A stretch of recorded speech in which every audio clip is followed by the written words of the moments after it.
She screamed so loud the stained glass windows trembled. "He's not dead," she cried, pushing through the crowd of mourners in black. The billionaire's son froze mid-speech, his face draining of color as the casket rattled once. Soft, but enough. Nobody moved. Nobody breathed. The maid everyone ignored was now the only voice left in the room, and what came next made even the pastor drop his Bible. Before we begin, please like, subscribe, and tell me in the comments, where are you watching from? Globe showing Europe, Africa, United States, Canada, UK, Australia, Jamaica. In the quiet suburbs of Bloomington, Indiana, the Harlow estate sat at the end of a long gravel road that had seen more years than joy.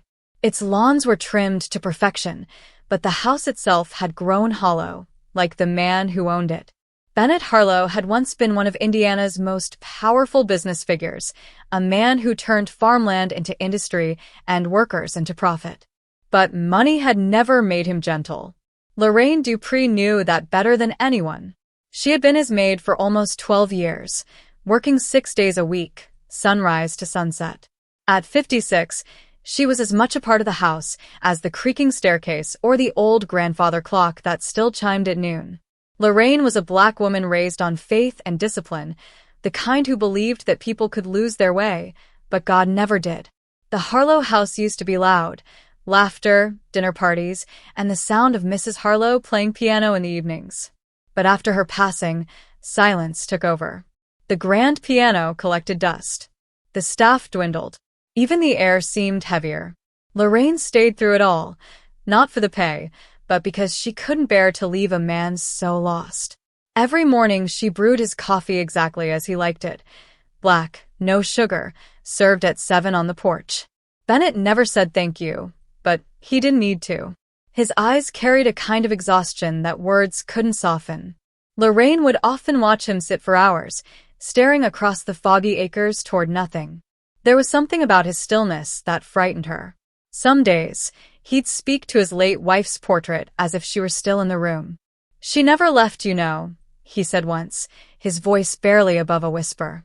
Lorraine didn't answer. She just kept polishing the frame, nodding gently. She believed in souls, in signs, in small mercies that science couldn't explain. But lately, Bennett's color had changed. His hands trembled when he reached for his coffee. His meals went untouched. The doctor had prescribed new medication for his heart, but Lorraine noticed it made him sluggish, too quiet, too distant. One evening, she found him asleep in his study, the same page of his wife's journal open beside him. His chest rose and fell slowly, but she noticed his fingertips twitching. There was a heaviness in the house that night, the kind Lorraine couldn't shake. The hallway lights flickered once, then again, and she whispered a short prayer under her breath. She'd grown up in a small Baptist church on the edge of town, the kind where people prayed over everything, even creaky doors and strange dreams. Maybe that's why she still believed that when something feels wrong, it usually is. The next morning, the staff whispered in the kitchen about the old man finally giving up. They spoke of him like a piece of furniture soon to be gone.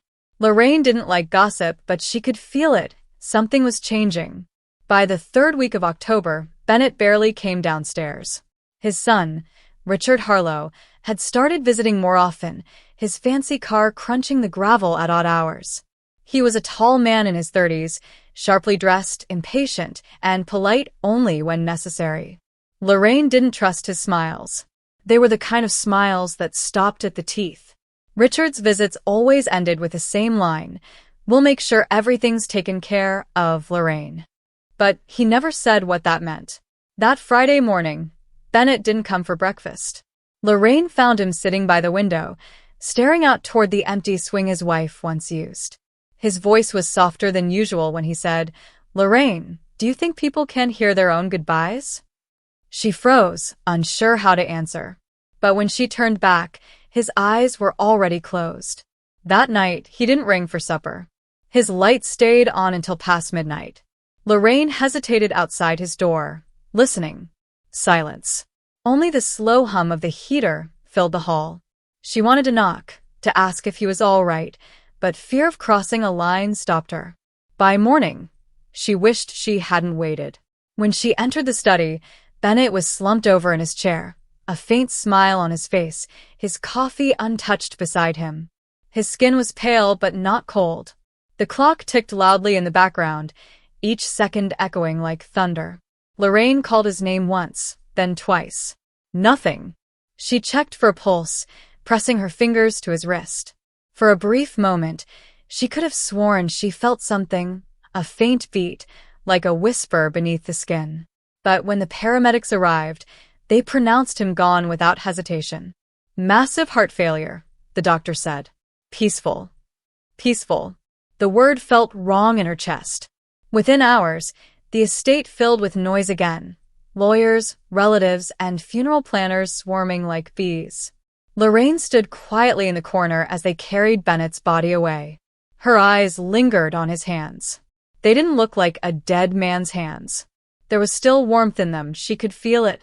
But nobody wanted to hear that. She overheard Richard on the phone in the next room. Yes, the will's already being processed, he said. We'll hold the service on Sunday. Just like that. No hesitation. No grief. Just business. Lorraine went to her small quarters behind the kitchen that evening. The rain outside tapped softly against the window pane. She sat on her bed, hands clasped, whispering the same prayer over and over. Lord, if he ain't gone, show me. Don't let them bury him wrong. She didn't know it yet, but the answer would come, in a way no one in Indiana would ever forget. If you've ever lost someone and wished for just one more chance to make it right, maybe you'll understand why Lorraine refused to believe what everyone else saw. Some people call it madness. Others call it faith. What do you call it? By Sunday morning, the Harlow estate was dressed in mourning. The mansion that once smelled of old books and cedar now carried the sharp sting of lilies. Black cars lined the gravel driveway, polished to perfection. Inside, a portrait of Bennett Harlow stood by the fireplace, smiling, alive, unaware of the rituals about to take place in his honor. But Lorraine couldn't shake the feeling that something was wrong. She hadn't slept since Friday. Every time she closed her eyes, she saw his hand, that faint warmth that hadn't faded, even after the doctor's declaration. She remembered how his fingers had twitched, barely noticeable, like a man dreaming in half-sleep. At first, she told herself it was just nerves or wishful thinking. But the feeling lingered. Saturday morning, while the staff prepared for the viewing, Lorraine had entered the parlor quietly. The body lay in a dark mahogany casket, polished so fine it reflected her face back at her. She stood there for minutes, whispering to the stillness. The air was heavy, the scent of cologne and wax overwhelming. But when she brushed her hand across Bennett's sleeve, she paused.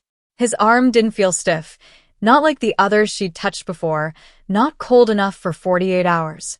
She pulled back, heart pounding, and looked around. No one else noticed.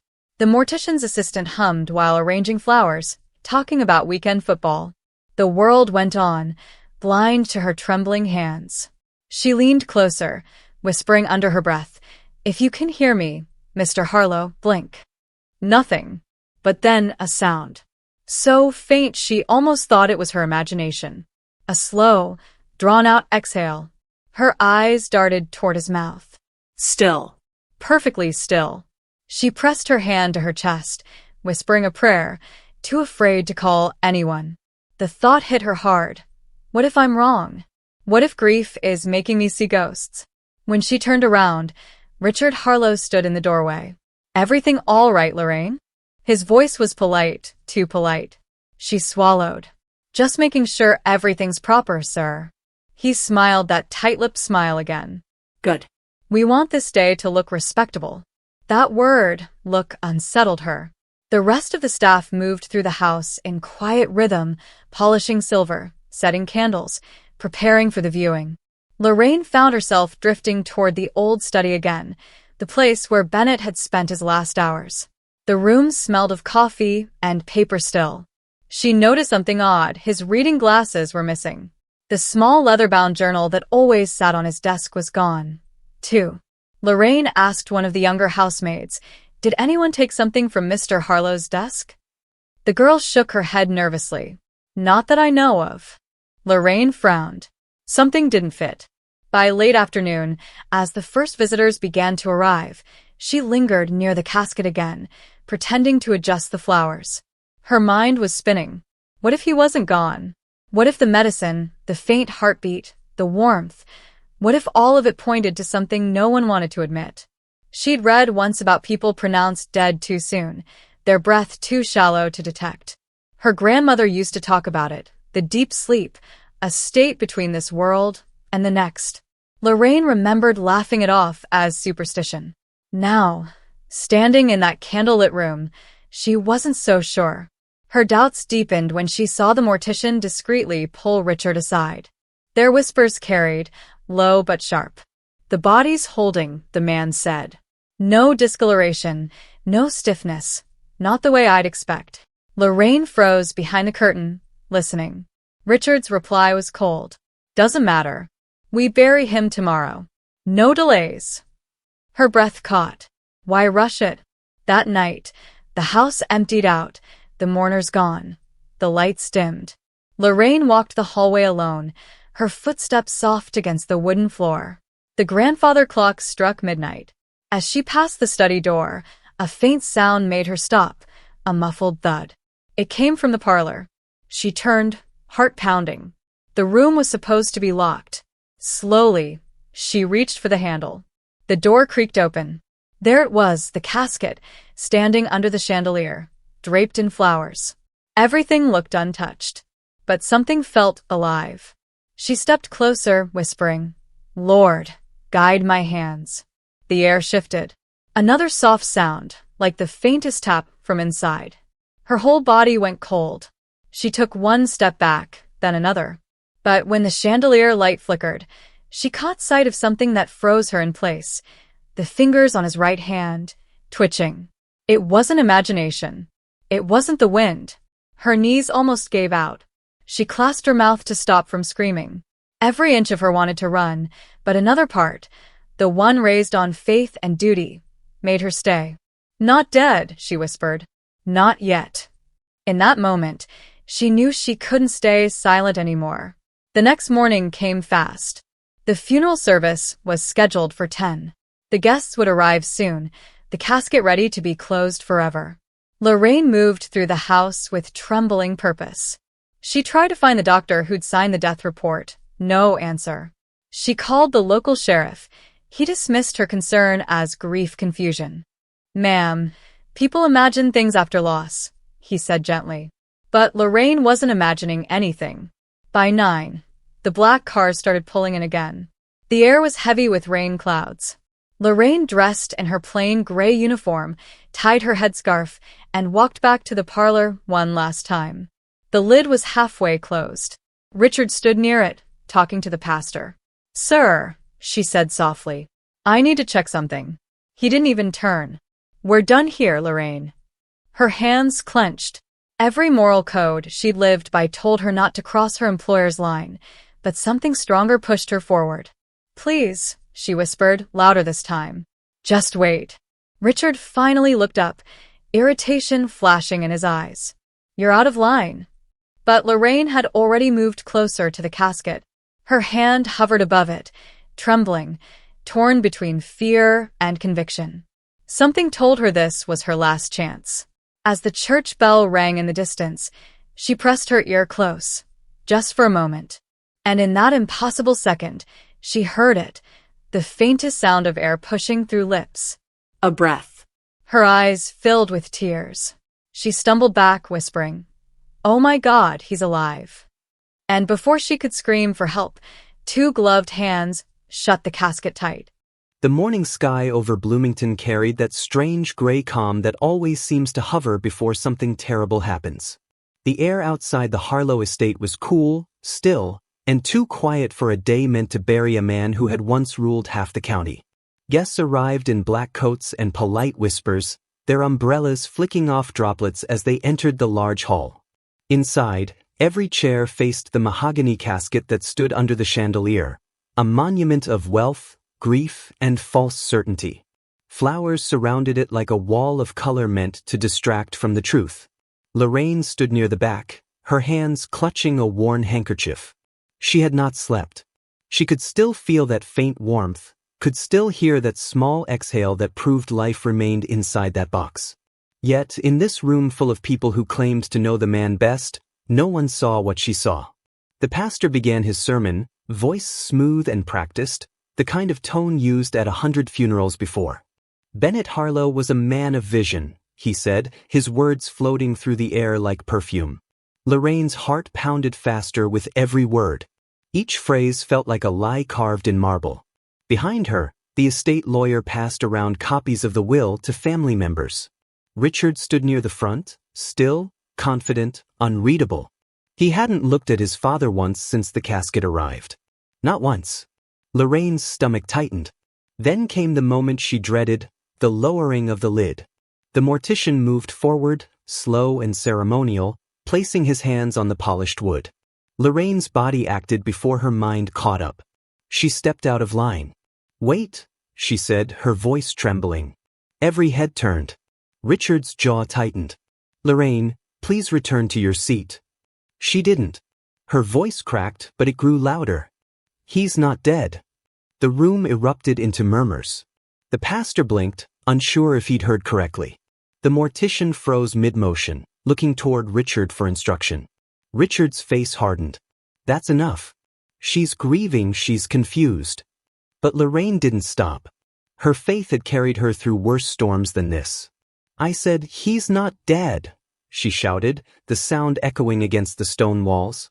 She rushed forward before anyone could stop her, pressing her ear to the lid. The wood was cool, silent, and then, a faint thud. Then again. The world around her blurred. Her breath caught in her throat. "Lord Almighty," she whispered, tears flooding her eyes, "it's true." The guests gasped, half in fear, half in disbelief. Some stepped back, others moved closer, curious but skeptical. The mortician looked pale. "Impossible," he muttered, but his hands shook. "Open it." Lorraine cried. Richard snapped. "You will not touch him." His voice cracked through the room like a whip. He motioned to two staff members. "Get her out of here." The men hesitated. They knew Lorraine, quiet, loyal, dependable. Seeing her like this unsettled them. But they moved forward anyway. Lorraine backed away, hands trembling. "You'll kill him if you don't open that box," she screamed. Richard turned to the crowd, forcing a calm smile. "Ladies and gentlemen, I'm sorry for this disruption. Lorraine's been with our family for years, but grief can play cruel tricks on the mind." Then it happened again. A louder sound. A muffled gasp from inside the casket. The mortician's eyes widened. "Sir, I heard that." Richard froze. The room fell silent. The pastor dropped his Bible. A woman screamed. Someone fainted in the back row. Lorraine fell to her knees, sobbing. "Thank you, Lord. Thank you." Richard's composure shattered. His eyes darted toward the mortician. "Open it," he said hoarsely. The screws came loose slowly, painfully. The room was deathly still, every second stretching like eternity. The lid lifted an inch, then two. A low groan came from within. Gasps filled the air. A man coughed, weakly, but undeniably alive. Bennett Harlow's eyes fluttered open. His lips parted, breath rattling but real. "Where am I?" he whispered. Lorraine cried harder. "Home," she whispered back. "You're home, sir." The pastor stumbled backward, crossing himself. The lawyer dropped his papers, scattering them across the aisle. Guests covered their mouths in shock, some weeping, others whispering about miracles. But Richard didn't move. His face went white as paper. His lips trembled. Lorraine saw it, the flicker of fear behind his eyes. Because this wasn't relief. This was panic. The doctor who'd signed the death certificate stepped forward, trembling. It's medically impossible," he stammered. "We checked his pulse, his heart." Bennett coughed again, faint but growing stronger. His son's voice broke through the noise. "Father, Bennett looked at him. Really looked. His eyes, dim but knowing, met Richard's. "You couldn't wait, could you?" he rasped, the words barely audible. Richard stepped back, shaking his head. "No, that's not." But Lorraine saw it. Everyone did. The truth hung in the air, heavy and poisonous. The will. The rush. The missing journal.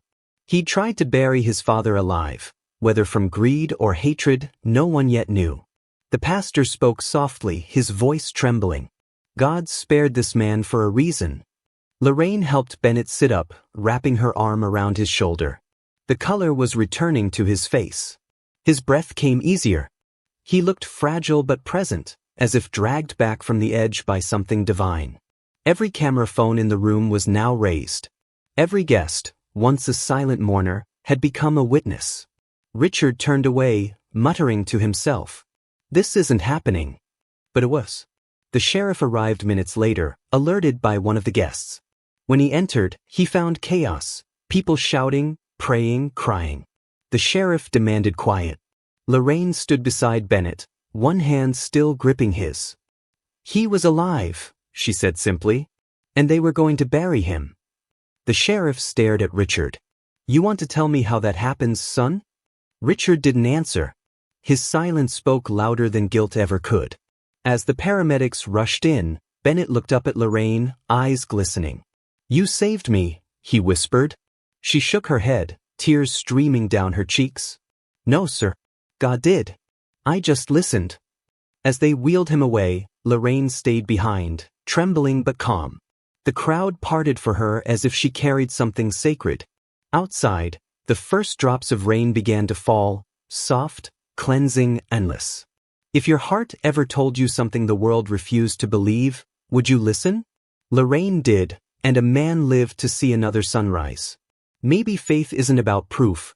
Maybe it's about courage when everyone else stays silent. If you felt that too, stay. There's more to this story. Because as the ambulance disappeared down the long gravel road, Lorraine didn't see the look Richard gave her through the rain, the kind that warned this miracle wasn't the end, but the beginning of something darker. The ambulance disappeared down the old county road, its siren echoing faintly through the autumn air.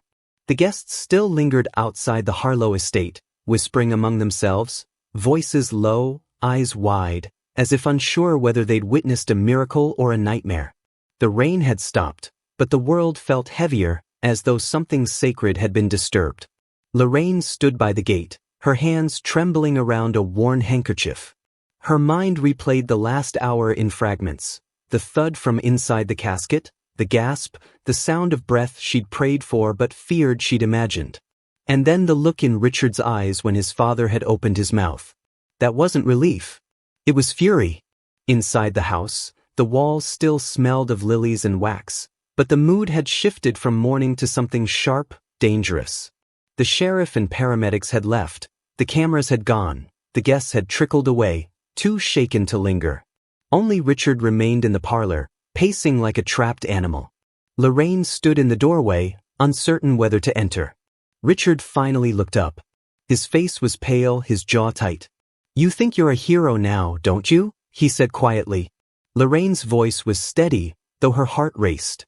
I just did what was right. He took a step closer. You humiliated me in front of every investor, every friend my father ever had. Do you have any idea what that costs me? Lorraine didn't flinch. It costs you nothing compared to what almost happened. His eyes narrowed. You think anyone's going to believe I wanted to bury him alive? They'll blame the doctors, the medication, maybe even you for meddling where you don't belong. She met his gaze calmly. Doesn't matter what they say. He's breathing now. That's enough. Richard laughed bitterly, rubbing his temples.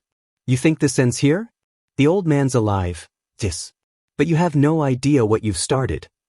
Lorraine had heard that kind of tone before, quiet threats wrapped in control. But she wasn't afraid of him. Not anymore. She'd lived too long in silence, watching the world excuse cruelty because it wore a suit and spoke softly. Later that night, she went back to her small room behind the kitchen. She sat on her bed and opened her worn Bible. Her hands still shook as she turned the pages, stopping at the verse she'd clung to all her life. For nothing is hidden that will not be made manifest. She closed her eyes and whispered, Thank you, Lord, for letting me see. But peace didn't come easy. The next morning, she received a call from the hospital. The nurse's voice was calm but tired. He's stable, ma'am, but weak.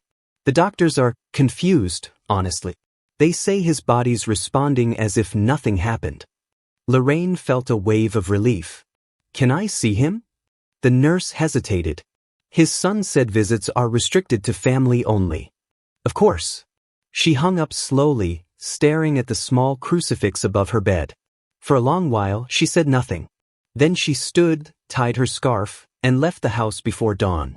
At the hospital, she waited outside room 214 until a sympathetic nurse let her in. Bennett lay there, pale but alive, tubes and monitors surrounding him like an orchestra of fragile sounds. His eyes opened the moment she whispered his name. "Lorraine," he rasped. She smiled faintly. "Yes, sir. It's me." He stared at her with quiet awe. "I remember hearing you. When everything was dark. You wouldn't stop praying." Tears welled in her eyes. Couldn't stop. Didn't want to. He tried to speak, but his breath caught. "Richard, Shoo," she said softly. "You just rest now. You're safe." But she knew what he wanted to say. She'd seen the guilt on Richard's face, the panic that only comes from exposure. 2 days later, Bennett was discharged into private care, Richard's care. Lorraine wasn't allowed to see him again. Rumors spread through Bloomington that the old man had slipped into a coma, though no one could confirm it. The estate gates stayed locked. The press lost interest. For a week, silence swallowed everything again. Until the envelope came. It was slipped under Lorraine's door late one evening. No name, no address, just her own written in neat, expensive ink. Inside was a letter. "Miss Dupree, you have been loyal to this family for many years. We appreciate your service. Unfortunately, due to recent circumstances and restructuring of the household, your employment is no longer required. Your severance will be delivered by week's end. Sincerely, Art Harlow." Lorraine folded the letter slowly, her lips pressed into a thin line. She wasn't surprised, only disappointed. That night, as she packed her things, she heard footsteps outside her window. The sound stopped, then started again, slow and deliberate. She peeked through the curtain but saw only the glow of a cigarette tip burning in the dark. She whispered a prayer and turned off the light. The next morning, she went to church, the same little chapel she'd gone to since childhood. The congregation was small, the kind that still believed in testimonies and miracles. When the pastor called for anyone with a word to share, Lorraine stood. Her voice trembled, but her conviction did not. She told them everything, about the man who was buried before his breath stopped, about the son who rushed the burial, about the whisper of life God let her hear. The congregation listened in stunned silence. Some cried. Others nodded, whispering "Amen" under their breath. Afterward, a local reporter approached her outside the chapel. "Miss Dupree," he said gently, "is it true? Did you really stop a funeral?" Lorraine hesitated, then nodded. "I didn't stop it. God did. I just happened to be there." The story spread like wildfire across Indiana. The maid who saved a billionaire. Some called her a miracle worker, others called her delusional. But one thing was certain, the truth had escaped the Harlow estate's gates. And inside that mansion, Richard watched the news report in silence, the glow of the television flickering against his face. His father's faint voice came from down the hall, calling for Lorraine's name. Richard turned the volume down and whispered to himself, "You should have stayed quiet." That night, as the wind howled across the empty fields, Lorraine sat by her window, staring at the distant horizon. Fear pressed on her chest, not for herself, but for the old man who had been returned to life only to be trapped again. And when her phone rang at 2:37 a.m., she almost didn't answer. But something told her to pick up. A weak voice whispered on the other end, hoarse, struggling, urgent. "Lorraine, help me. He's trying to finish what he started." Then the line went dead. Lorraine's heart pounded as she clutched the phone to her chest. The line had gone dead, but his words echoed through her mind. He's trying to finish what he started. For a moment, she couldn't move. Then instinct took over. She grabbed her coat, slipped her Bible into her bag, and ran out into the cold Indiana night. The roads were slick with mist, the kind that seemed to swallow light.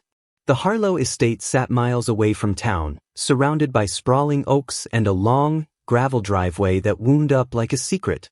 She'd walked it 1,000 times before, but never with her heart this heavy. By the time she reached the gates, her breath came in clouds.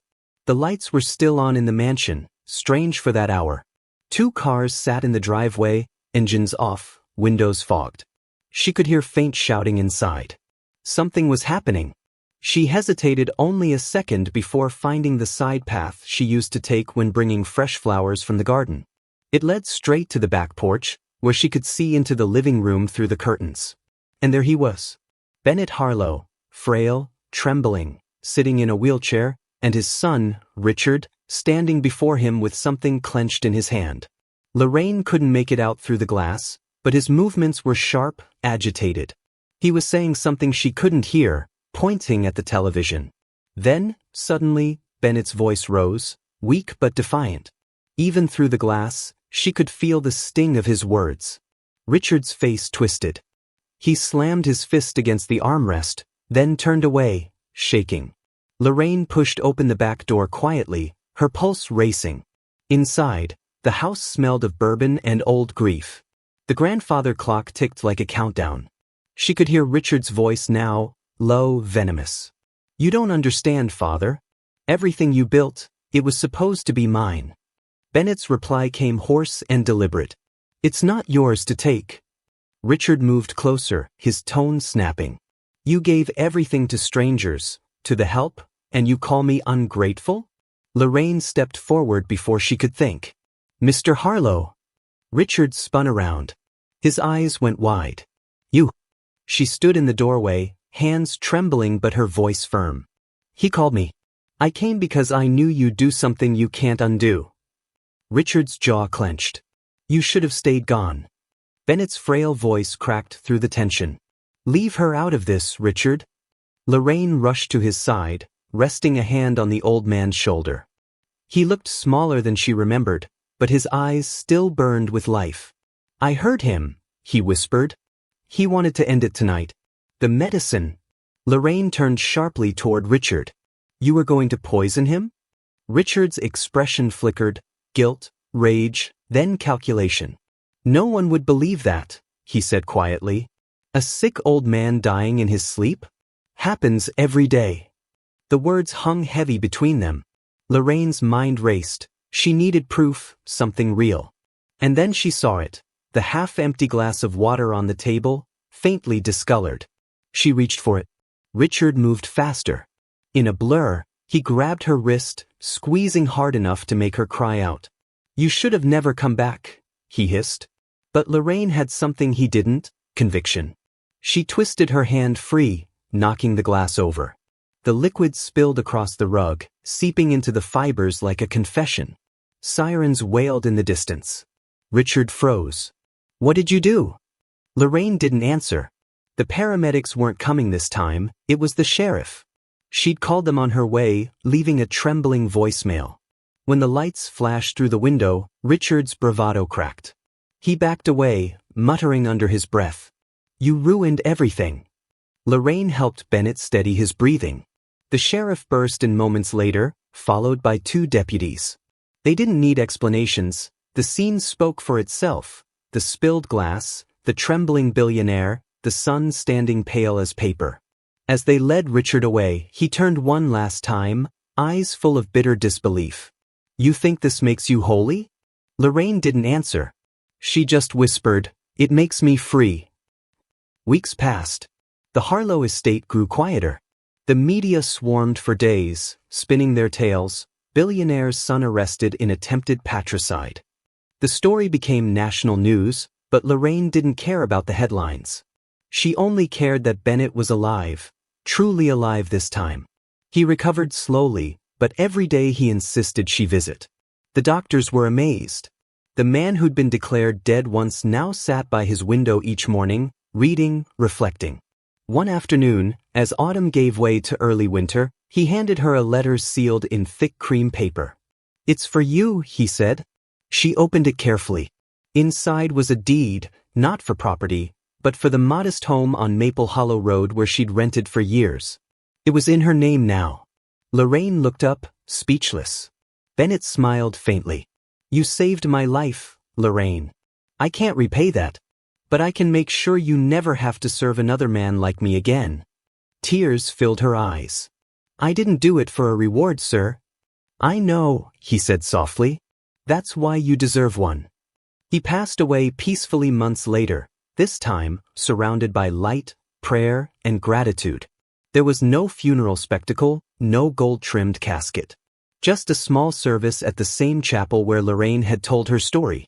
When the pastor finished his sermon, Lorraine stood and spoke. Her voice was clear, steady. He wasn't perfect, she said, but he learned before the end that love matters more than legacy. And sometimes, God sends people like us, the ones the world overlooks, to remind others what grace looks like. The congregation murmured in agreement. Some cried. Others smiled through tears. Outside, the wind carried the faint scent of pine through the air, the same way it had the night she stopped his burial. Lorraine walked home with a peace she hadn't felt in years. The sun dipped low behind the trees, and for the first time in a long time, she didn't feel small. She felt seen. At her doorstep, she paused and looked up at the fading sky. "Thank you," she whispered, "for letting me hear when no one else would listen." The world was quiet, but not silent. And in that quiet, she finally heard something she'd been waiting for all along, the sound of peace settling in her soul. Sometimes, life tests the ones with the smallest voices to speak the loudest truths. Lorraine didn't seek glory, she sought grace. And in doing so, she proved that even the forgotten can rewrite the story the world tried to bury. If this story reminded you that kindness is louder than pride, subscribe.